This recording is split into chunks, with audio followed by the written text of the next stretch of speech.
নমস্কাৰ, মোৰ অন্য এটি ভিডিঅ'লৈ আপোনালোক সকলোকে স্বাগতম জনাইছোঁ। আজি মই বনাবলৈ লৈছোঁ ভেদাইলতা আৰু মাছৰ জোল।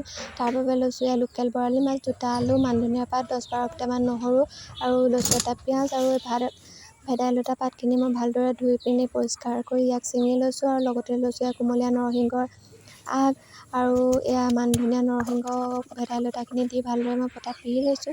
পিঁয়াজ কাটি লৈছোঁ, নহৰু থেতেলাই লৈছোঁ আৰু লগতে লৈছোঁ 2 চামুচমান জালুক। আলু 2টা বইল কৰি গুচাই ইয়াক অলপ পিটিকি লৈছোঁ। বৰ বনাবৰ বাবে থোৱা মচুৰ দালি অকণমান আছিলে, সেইকণো মই পিহি লৈছোঁ ভেদাইলতাৰ লগত। মাছখিনি ভালদৰে ফ্ৰাই কৰি লৈছোঁ আৰু মাছ ফ্ৰাই কৰা তেলতে দিছোঁ নহৰু, পিঁয়াজ আৰু অকণমান পাঁচফোৰণ। এইখিনি অলপ দেৰি লৰাই পিনি তাতে মই ভেদাইলতা আৰু দালি মিশ্ৰণখিনি তেলতে দি দিছোঁ। দি পিনি তাক মই ভাজিছোঁ 2-3 মিনিটমানৰ বাবে। তাৰ লগতে দি দিছোঁ বইল কৰি থোৱা আলুখিনি। সোৱাদ অনুসৰি দিছোঁ মই ইয়াত হালধি আৰু নিমখ। আপোনালোকে দালিটো নিবিচাৰিলে নিদিব। মই যিহেতু বৰ বনাবৰ বাবে ভেদাইলতাখিনি থৈছিলোঁ, সেইবাবে দালি তিয়াই থোৱা আছিলে, নষ্ট হ'ব বুলি ভাবি দি দিলোঁ। আৰু এইখিনি ভাজি মই তাতে দি দিছোঁ উতলা গৰম পানী দি অলপ দেৰি উতলাই ল'ম। মই ইয়াক চাকি দিয়া নাই, ভেদাইলতাৰ যিখিনি পেষ্ট হয়, মই যিহেতু কুমলীয়া পাত ব্যৱহাৰ কৰিছোঁ সেইকাৰণে নাই চকা।